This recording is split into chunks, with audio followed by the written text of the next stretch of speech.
Bismillahirrahmanirrahim. Assalamualaikum warahmatullahi wabarakatuh. Berjumpa lagi dengan saya Bahtiar Yusuf Salahuddin di video tutorial tentang tata cara pembuatan laporan keuangan dengan menggunakan software akuntansi Excel. Yang melanjutkan studi kasus di video part pertama, yaitu perusahaan di bidang jasa dengan nama Kantor Pengacara Abdullah. Dan sebelum kita masuk ke pembahasan, ada baiknya bagi sahabat-sahabat semua yang langsung menonton video part 2 ini, baiknya menonton terlebih dahulu di video part pertama agar proses pembelajaran kita lebih terstruktur lagi. Baik sahabatku semua, kita lanjutkan saja ke pembahasan tentang konsepnya terlebih dahulu. Nanti kemudian di pertengahan kita akan mempraktekkan apa yang telah kita pelajari di video part 2 ini. Di video part 2 ini, kita akan lebih memfokuskan pada laporan laba rugi. Kita akan mencoba bagaimana mendapatkan informasi yang berharga dari laporan laba rugi. Sebenarnya apa sih itu laporan laba rugi? Kita lihat langsung ya. Nah, ini dia ya. Ini adalah bentuk dari laporan laba rugi. Secara umum, laba rugi merupakan bagian dari 5 laporan keuangan, 5 jenis laporan keuangan yang disarankan oleh prinsip standar akuntansi keuangan di Indonesia atau PSAK. Di Indonesia atau bahkan di dunia ya. Yang terdiri dari laporan rugi laba atau laba rugi, neraca, laporan perubahan modal, laporan arus kas, dan catatan atas laporan keuangan. Nah, di video part 2 ini kita akan mendalami konsep jenis laporan keuangan yang pertama, yaitu laporan laba rugi. Laporan laba rugi pada dasarnya terdiri atas suatu laporan yang melaporkan kinerja sesungguhnya dari usaha atau bisnis yang sedang dijalankannya. Jadi kalau ingin melihat performa atau kinerja dari bisnis, maka laporan laba rugilah jawabannya dibandingkan jenis laporan yang lainnya. Yang isinya bisa dilihat di sini, yaitu ada dari pendapatannya. Bisa kita lihat ada dari pendapatan, kemudian dikurangi dengan yang namanya harga pokok penjualan yang akan menghasilkan ini ya, laba kotor atau gross profit. Sebenarnya dalam laporan laba rugi ini ada berbagai macam jenis laba atau kerugian. Secara yang paling sering digunakan yaitu ada laba kotor, ada laba operasi, laba sebelum pajak, dan ada laba bersih.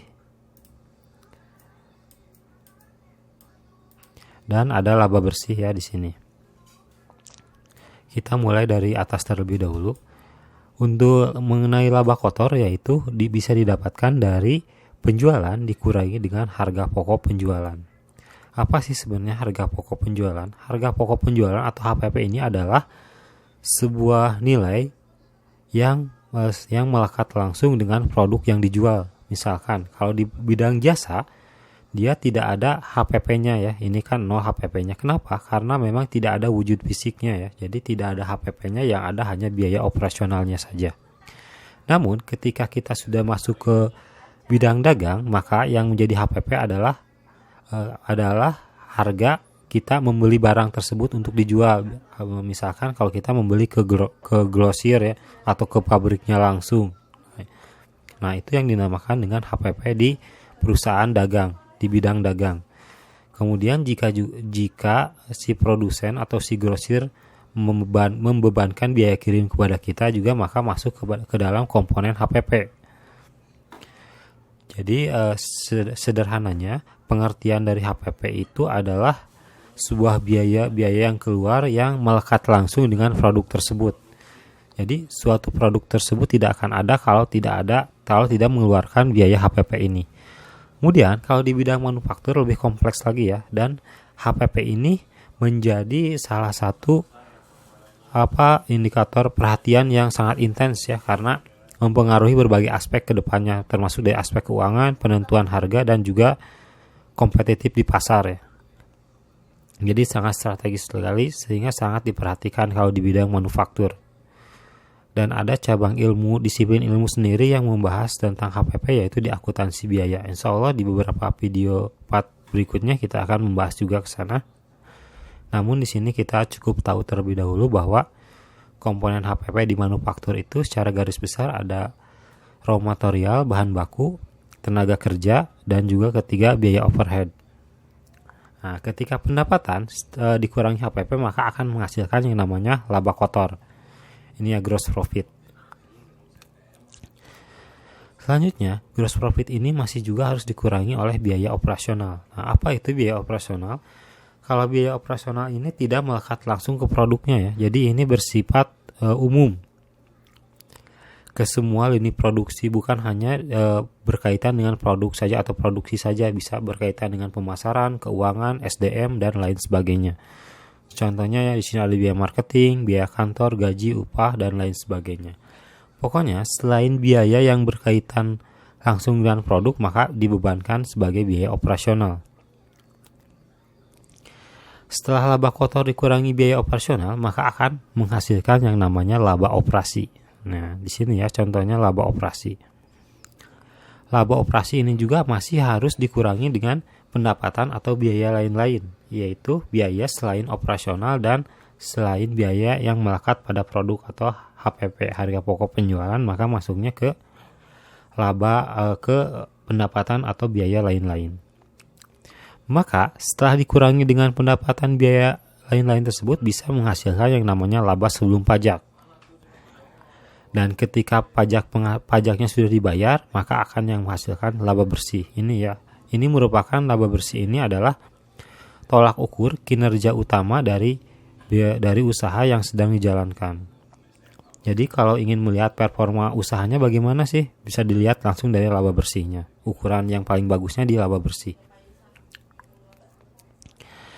Dan poin utama yang ingin saya sampaikan di materi tentang laba rugi ini adalah banyak sekali para pelaku UMKM yang masih kebingungan ya untuk apa yang harus dimasukkan ke laporan laba rugi dan mana yang harus dikapitalisasi sebagai aset ke neraca. Misalnya, kalau kita ingin membeli mesin produksi 200 juta misalnya, seringkali kita dimasukkan ke laporan laba rugi sebagai pembelian mesin produksi. Otomatis di sini akan laba bersihnya bisa minus ya, minus 190 juta sekian misalnya. Nah, ini bisa tidak akan dan ini bisa menjadikan si laporan laba rugi ini kurang efektif ya, atau kualitasnya berkurang karena tidak bisa mencerminkan kinerja usaha sesungguhnya. Misalnya kalau di mesin produksi ini dibebankan sebagai biaya, maka ini otomatis akan minusnya besar. Padahal sesungguhnya kita tidak merugi ya. Yang tadi kita mengeluarkan cash keluar itu ada fisiknya, jadi tidak hilang begitu saja. Jadi itu sebuah kesalahan yang memang harus kita perbaiki ya ke depannya. Mudah-mudahan dengan kita mengetahui konsepnya, kita tidak akan lagi memasukkan memasukkan pembelian peralatan kepada laporan laba rugi. Karena pada dasarnya tidak semua arus kas yang keluar itu merupakan beban, dan tidak semua arus kas yang masuk itu adalah pendapatan atau penjualan. Arus kas masuk itu bisa dari menjual aset juga, bisa dari menerbitkan saham. Jadi tidak harus selalu kas masuk itu dari penjualan atau dari pendapatan. Begitu juga dengan kas keluar. Kas keluar tidak selamanya selalu merupakan biaya ya. Ada kalanya selain biaya seperti tadi contohnya pembelian aset atau juga misalkan pembagian dividen, pembagian bagi hasil, nah itu merupakan kas keluar tapi bukan merupakan biaya. Contohnya lagi beban penyusutan, dan ada juga biaya yang dibebankan tapi tidak menyebabkan keluarnya kas. Contohnya yaitu biaya penyusutan ya. Biaya penyusutan ini ada di laporan laba rugi tapi kasnya tidak keluar. Nah, maka inilah yang menyebabkan laporan laba rugi begitu istimewa untuk mengukur kinerja suatu usaha ya. Karena bisa mengeliminasi hal-hal yang tidak berkaitan langsung dengan kinerja usaha tersebut. Nah, kemudian kriteria utamanya bagaimana sih agar suatu beban atau biaya atau kas keluar itu dianggap sebagai biaya atau dikapitalisasi sebagai aset di neraca. Kita bisa mengacu kepada prinsip standar akuntansi keuangan bahwa sesuatu bisa dikategorikan sebagai biaya, contohnya biaya perlengkapan, kalau biaya tersebut memiliki manfaat kurang dari 1 tahun. Jika memiliki manfaat kurang dari 1 tahun, maka bisa dimasukkan sebagai biaya. Contohnya ya tadi perlengkapan. Perlengkapan habis pakai yang masa manfaatnya kurang dari 1 tahun, ini bisa diakui sebagai biaya dan masuk ke laporan laba rugi.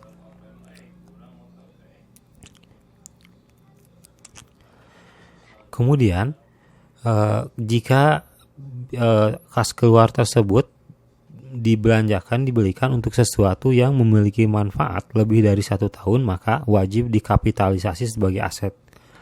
Tidak bisa dilaporkan di laporan laba rugi. Nanti masuknya ke bagian neraca ya di sini. Seperti peralatan ya, persediaan dan lain sebagainya. Peralatan. Kalau persediaan tidak termasuk ya, karena itu termasuk barang dagangan. Misalnya contohnya ya peralatan yang pokoknya aktiva yang memiliki masa manfaat lebih dari 5 tahun, mesin produksi dan lain sebagainya. Nah kemudian ketika kita telah melakukan pengakuan dan pengeluaran tersebut, diharapkan laporan laba rugi yang diterbitkan juga bisa benar-benar mencerminkan keadaan sesungguhnya, karena hal ini berfungsi untuk bisa mengambil beberapa keputusan penting dalam bisnis, contohnya menetapkan harga jual, membuat anggaran, membuat informasi pertanggungjawaban untuk menilai kinerja manajer, kinerja kepala divisi, kepala unit bisa dinilai dari laporan laba rugi ini. Maka harus benar-benar dibuat secara benar sesuai dengan prinsip standar akuntansi keuangan. Di antaranya tadi ya tentang tata cara di mana kita bisa memasukkan komponen suatu transaksi ke dalam laba rugi atau harus dikapitalisasi sebagai aset. Nah, ini mungkin sedikit konsep tentang laba rugi.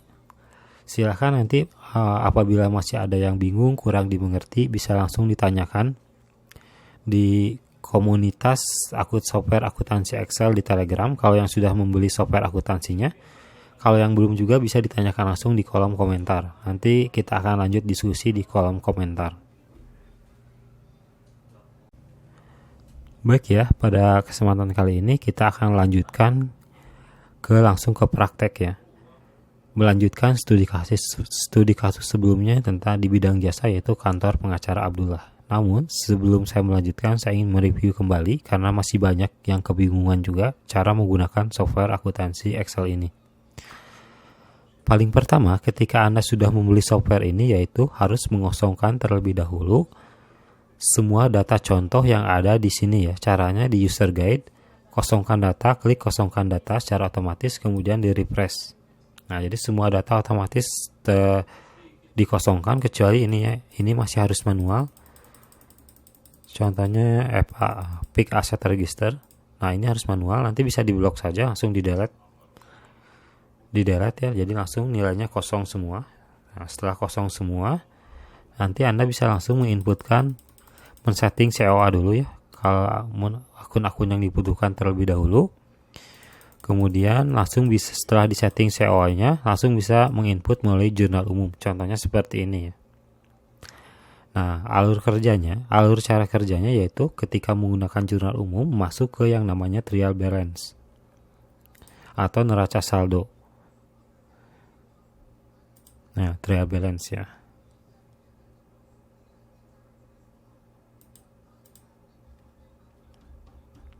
Nah, ini ya. Trial balance ini adalah saldo akhir dari setiap akun-akun ya yang telah di-input di jurnal. Contohnya cash on hand. Saldo awalnya segini, mutasi debitnya segini, kreditnya segini, saldo akhirnya. Jadi ini berisi resume ya.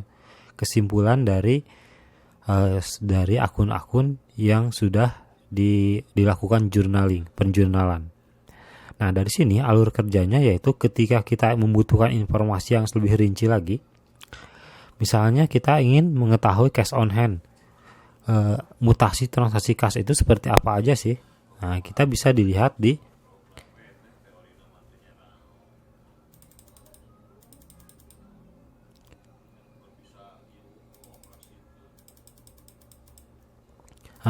kita bisa lihat ke buku besar ya, di ledger. Nah, di buku besar ini kita bisa melihat akun secara lebih rinci lagi. Nih lihat ya. Kalau kita ingin melihat rincian akun kas, tinggal kita di sininya di setting ke cash on hand.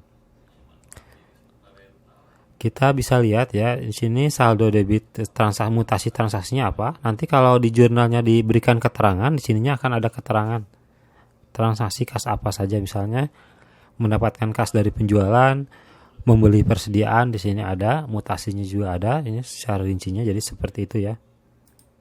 Alur kerjanya baru setelah dari trial balance neraca saldo masuk ke buku besar, yaitu masuk ke laporan keuangan. Ada neraca, rugi laba, perubahan modal, arus kas, rasio keuangan, dan laporan-laporan lain sebagainya.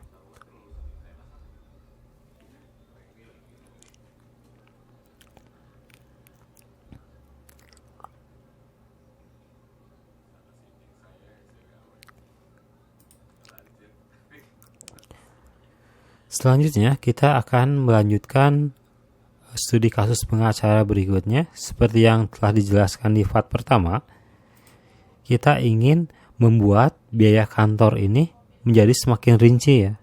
Karena di laporan laba rugi itu semakin rinci itu semakin bagus. Karena kita akan kesulitan ya, biaya kantor segini ini digunakan untuk apa aja sih. Kita ingin melihat lebih rinci lagi. Caranya kita bisa di sini insert dulu. Kita siapkan kolomnya sesuai dengan sewa biaya kantor. Ada 1, 2, 3, 4, 5, 6, 7, 8. 8. Kita ada 8 ya. Kita maka siapkan 8 kolom terlebih dahulu.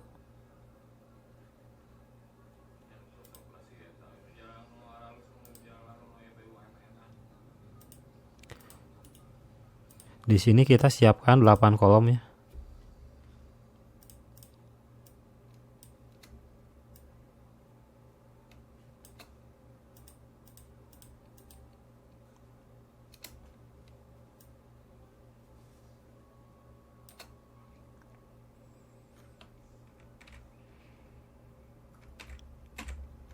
Mohon maaf ada kesalahan, harusnya di sini ya.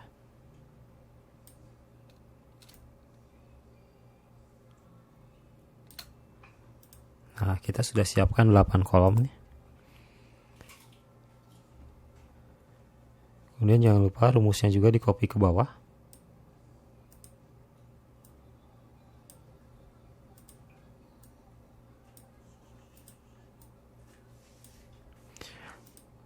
Setelah seperti ini, kita masuk ke COA lagi. Nah, yang biaya kantor semuanya ini di copy aja. Terus dipastikan ke sini. Jadi kategori 2-nya samakan dengan nama akun. Kemudian di copy lagi. Dipaste lagi di rugi laba. Biaya kantornya kita hapus saja.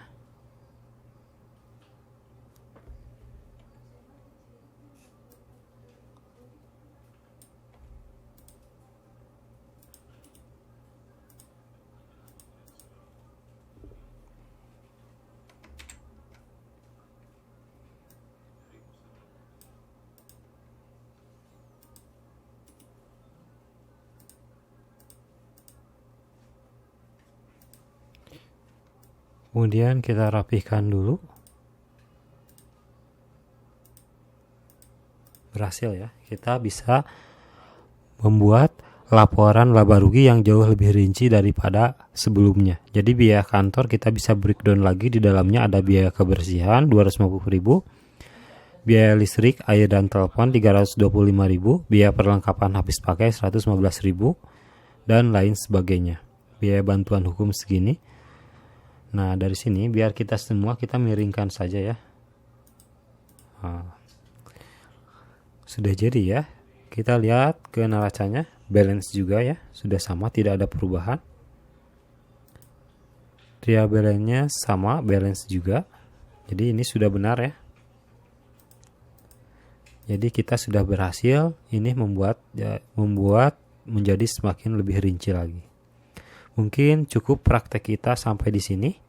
Nanti di video berikutnya mungkin kita akan berlanjut ke artikulasi laporan keuangan. Kita akan membahas bagaimana hubungan antara berbagai macam jenis laporan keuangan, antara neraca, rugi laba, laporan arus kas, laporan perubahan modal. Ternyata kalau kita amati dengan sesama, semuanya saling berhubungan, saling berkaitan. Dan di part ketiga ini nanti kita akan bahas bagaimana berkaitannya, bagaimana saling akun-akun di laporan keuangan tersebut bisa saling berkaitan dan berinteraksi antara satu dengan yang lainnya. Mungkin dicukupkan dulu sampai di sini untuk video part 2 ini. Silahkan jika masih ada yang kebingungan cara menjalankan software akuntansi Excel ini, masih menemukan kendala, bisa langsung disampaikan di grup komunitas software akuntansi Excel di Telegram bagi yang sudah membeli software akuntansi Excel ini. Bagi yang belum membeli bisa langsung tanyakan saya di kolom komentar, dan bagi yang ingin mendapatkan software akuntansi Excel ini bisa dipesan di link pemesanannya ada di deskripsi. Sampai berjumpa lagi di video-video berikutnya. Terima kasih banyak atas perhatiannya. Assalamualaikum warahmatullahi wabarakatuh.